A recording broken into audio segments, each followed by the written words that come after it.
Aloha. My name is Kit Kanoho Aloha Wainku, and I'm the lead teacher and curator of the course called The Path of Meditation That Leads to Living Aloha.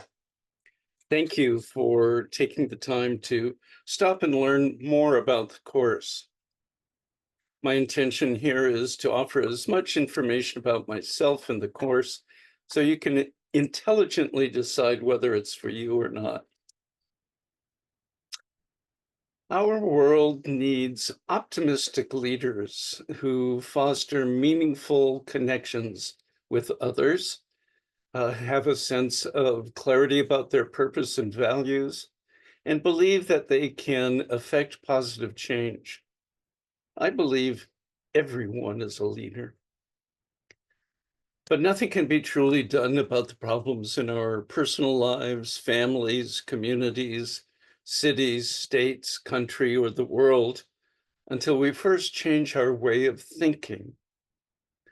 The current way of thinking is a result of our habit of relying on our conceptual ego mind, what many people call the thinking mind or the rational mind.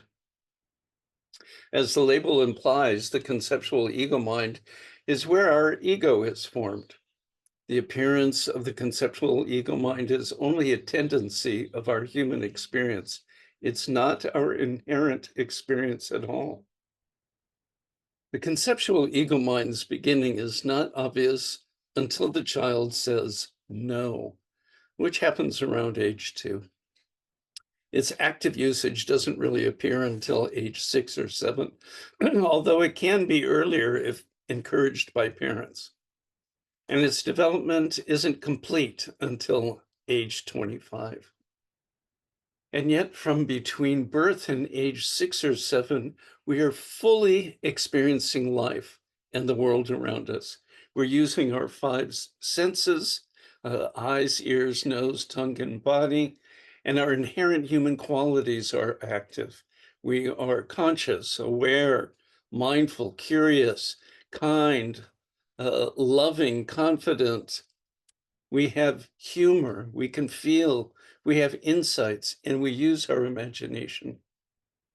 These qualities are also the experience of the natural resting state of the adult mind that we reach through ancient meditation. Open, fresh, alert, aware, and pure. Pure because it's unadulterated by conditioning. But at some point, we're told to stop acting like a child and get more serious. This drives us to switch our allegiance from who we naturally are to an adult experience of the conceptual ego mind. Over time, we begin to experience struggle, anxiety, depression, emotional reactivity, and suffering, all the while thinking this is what normal adult life is like. After all, everyone else is going through the same thing. And so we deal with it as best we can and pine for the happy moments that eventually dissolve, leaving us to experience more struggle, anxiety, depression, emotional reactivity, and suffering all over again. Back and forth we go. Happy, suffer. Happy, suffer. Over and over again. This kind of life was best described in the first Deadpool movie, where the main character says during the prologue, life is an endless series of train wrecks with only brief commercial-like breaks of happiness. But according to belief systems and indigenous wisdom traditions all around the world, there is a way to get back to our natural way of being, to experience our inherent qualities and still be successful in the world. That's what this course is all about. This course is a profound experiential journey that points the way toward living with an awakened mind.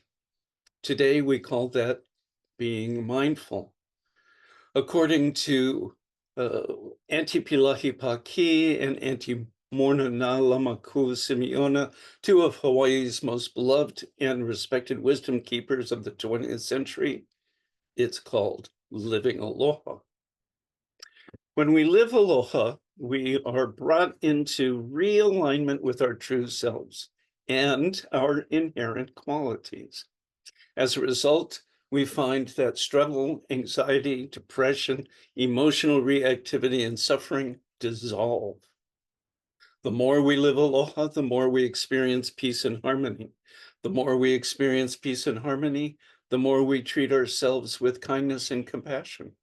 The more we treat ourselves with kindness and compassion, the more we treat others and the planet with kindness and compassion. This forms the basis of working together cooperatively, free of ego, on any issue that is for the highest good of all sentient beings in the planet. I've spent 50 years investigating, learning, practicing, researching, and in some cases joining 24 indigenous wisdom traditions, Eastern and Western philosophies, obscure belief systems, mainstream belief systems, all in the pursuit of the truth about life.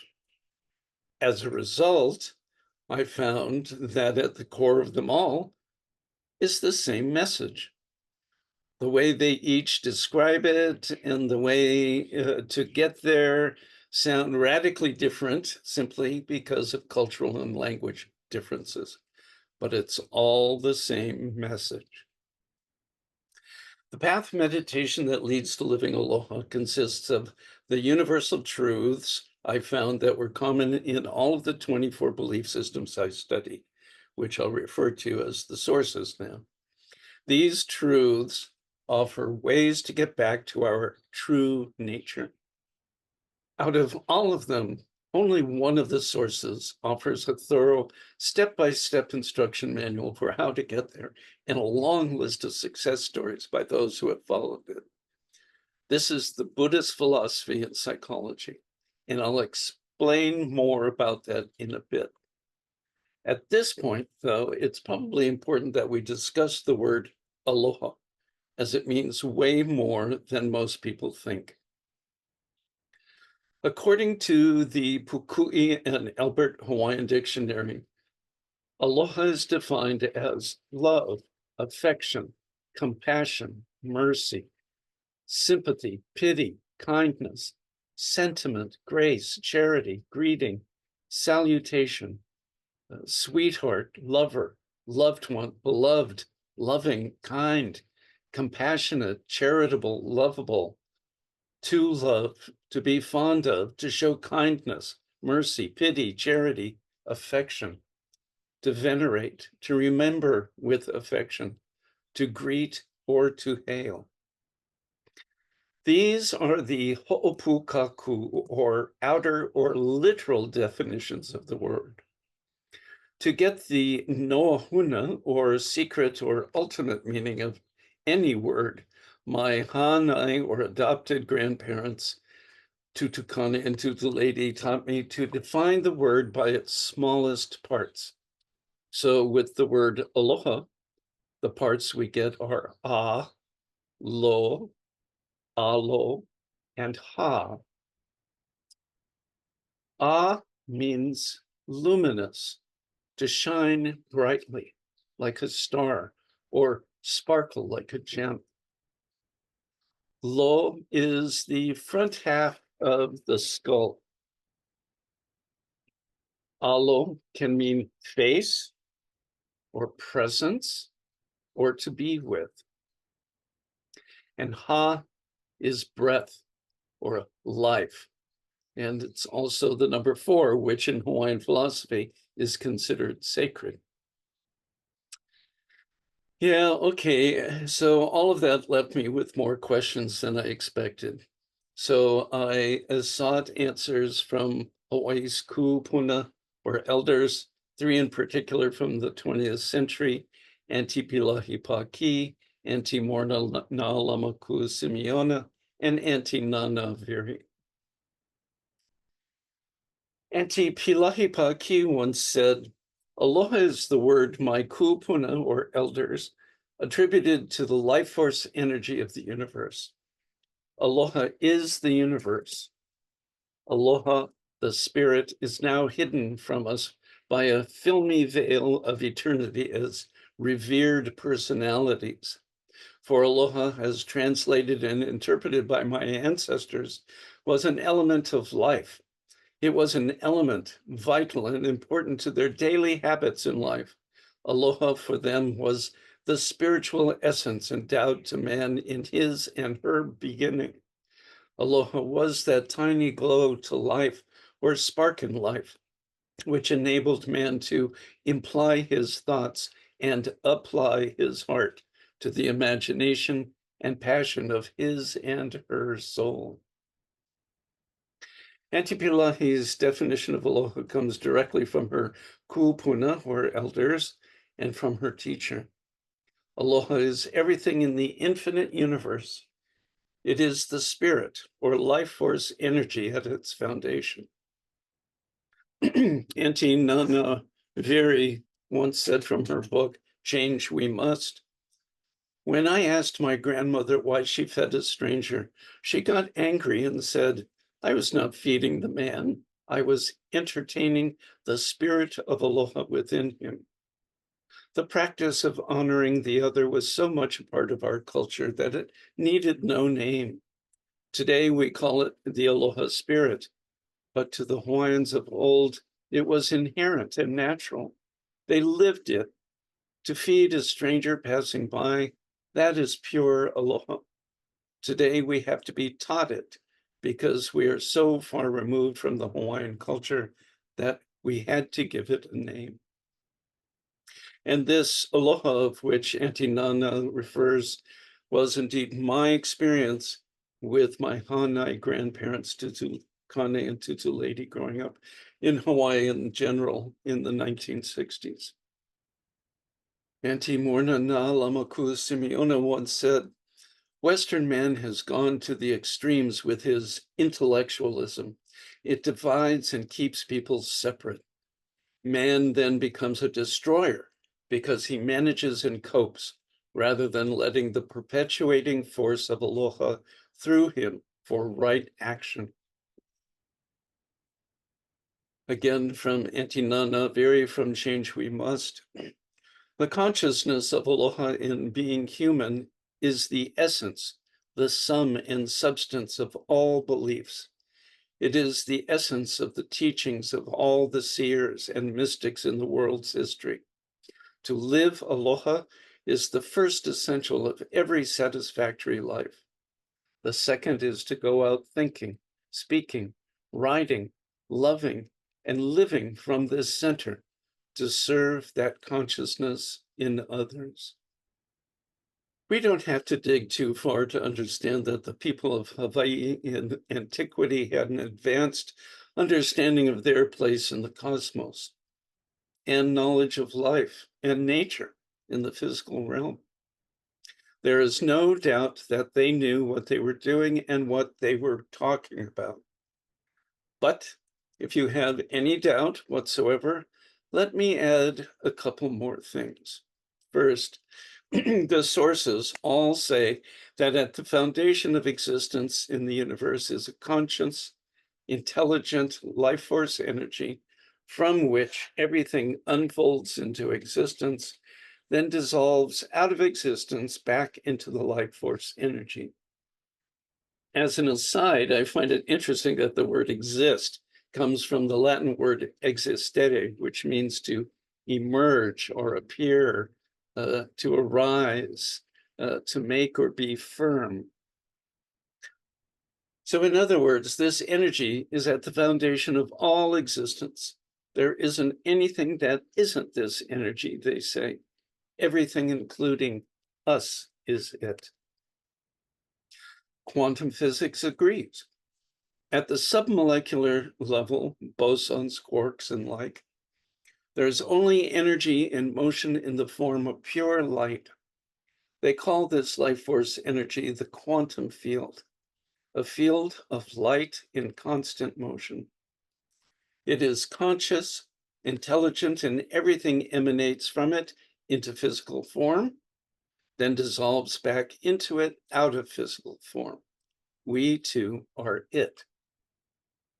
So if the sources and science say what Hawaiians of old called aloha is real and is everything, it seems logical then to ask, why can't we experience it? Why can't we feel it? Why aren't more and more people coming from this place of compassion, kindness, and love like the Hawaiians of old did? Well, according to the sources, it's because we've severed our connection to it. Buddhist logic says the same thing.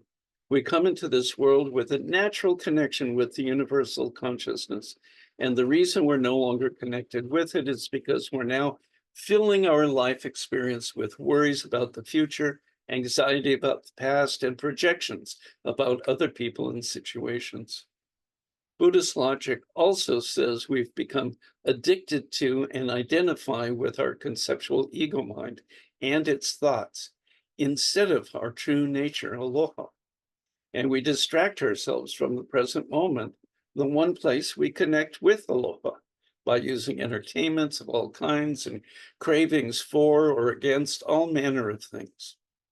If we look at human behavior over the last 1,000 years, we'd see that the majority of people 1,000 years ago lived in sync with nature or life, or the flow of the universe, or aloha, call it what you want.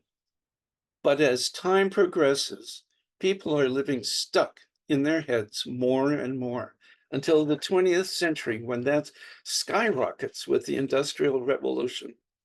Now in the 21st century, we're clearly addicted to being in our conceptual ego minds.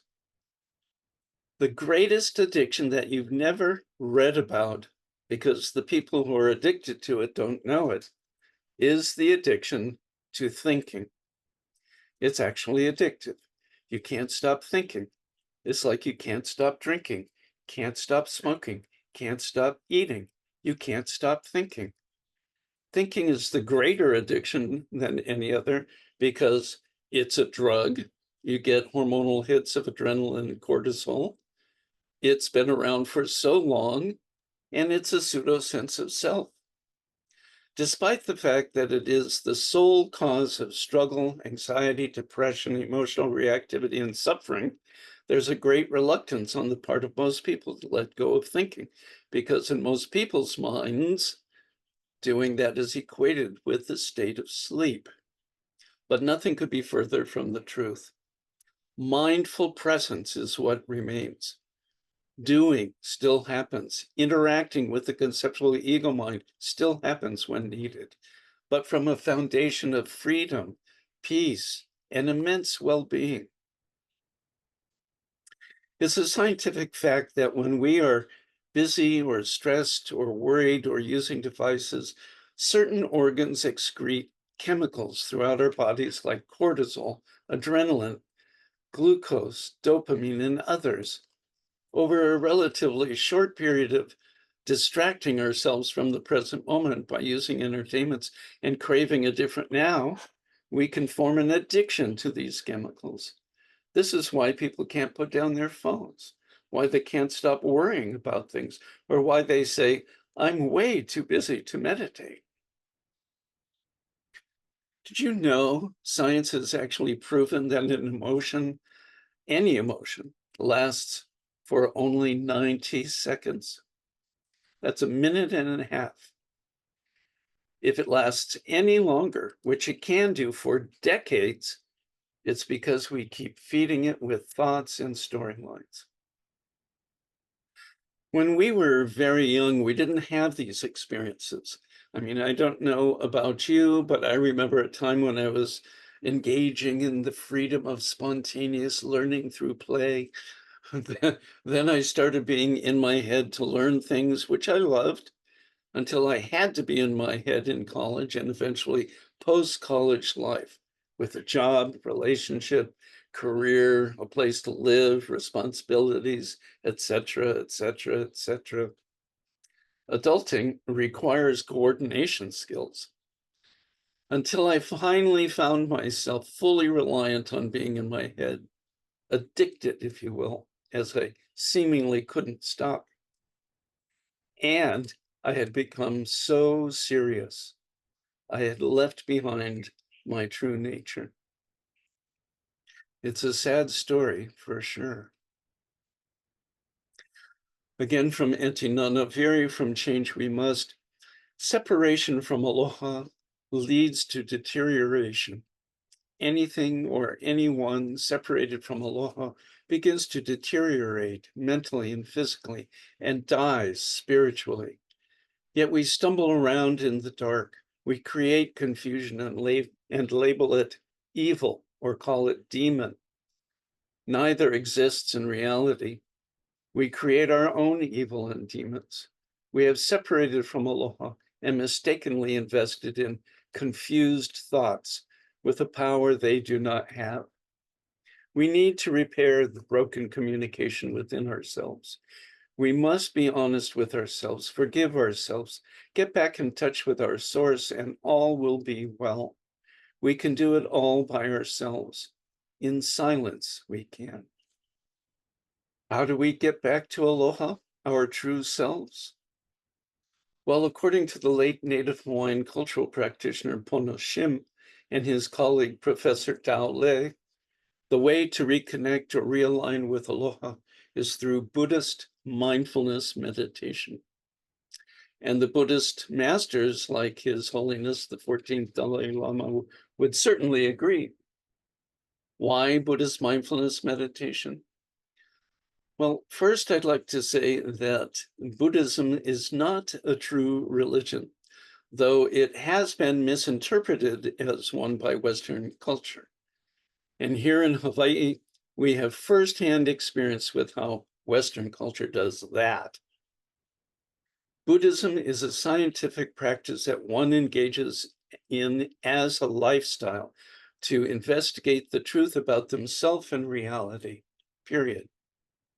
It's literally yoga for the mind. Siddhartha Gautama, the historic Buddha, was a human being who is now revered for having found the meditative path to the end of struggling in life and reconnection with aloha, which he called awake nature. And thankfully, Siddhartha left behind a thorough step-by-step instruction manual called the Dharma that shows us how we can each do the very same thing. The Dharma is available to anyone and everyone to use. No one is expected to become a formal Buddhist. After all, Siddhartha wasn't a Buddhist himself. Instead, you can use the Dharma to become a better whatever you already are. Buddhist mindfulness meditation strengthens the mind so we're not distracted by the endless thoughts about the past or future, or storylines, or entertainments, or cravings, or even outside stimuli. This leads to a powerful foundation of inner stillness, which allows us to clearly see how we're being in the world. Are we coming from our conceptual ego mind, or are we coming from aloha? What are our habitual patterns of thinking, feeling, speaking, and acting? And are they still serving us or not? Trungpa Rinpoche once said, meditation is not supposed to be the fabrication or the reinforcement of some particular state, but simply the cultivation of awareness of whatever is arising in the mind. When we can look at ourselves in this way, we have a choice in how we want to be in the world instead of living on autopilot. And there's nothing more empowering than that. Once again, from Etinana, vary from change we must. Silence was the secret power of the Hawaiians. Through silence, they communicated with nature. The language of silence salutes aloha in all living things. The silence that comes in meditation is a conscious acknowledgement of aloha's allness. In that silence, one is beyond words and thoughts. The highest form of meditation is inner stillness. In meditation, let your mind and heart release. Let your body and all that surrounds it be still. Let the earth and sea and air and heaven itself be still. The deeper the meditative silence, the more powerful the connection with Aloha. You are a dynamic center in the creative flow that is Aloha. When we simply observe our outdated habitual patterns, it loosens their hold on us. As we do that, Aloha looms into view, as it were. We begin to experience our Aloha nature because it's always been there. It's just been covered up by our addiction to thinking and ego-based habitual patterns. From that point, as we continue to release old, outdated habitual patterns, we deepen our connection with Aloha until we're living our lives from that place. The more we connect with Aloha, the more we experience peace and harmony. The more we experience peace and harmony, the more we treat ourselves with kindness and compassion. The more we treat ourselves with kindness and compassion, the more we treat ourselves and others and the planet with kindness and compassion. No different than how the Hawaiians of old lived. Now, as always, you have a choice to make. Do you continue to live and experience your life as you have for the last how many decades? Or do you spend time to discover a new, fresh way of thinking and being in the world, one that is unique to just you? The new way of thinking you discover for yourself as a result of living Aloha brings abundance, harmony, joy, peace, well-being, and the ability to work together with others cooperatively, free of ego on any issue that is for the highest good of all sentient beings on the planet. A contemplation well worth feeling into. No matter what you choose to do for yourself, I wish you well, and may abundance and good health be constantly yours. Thank you for your time and attention.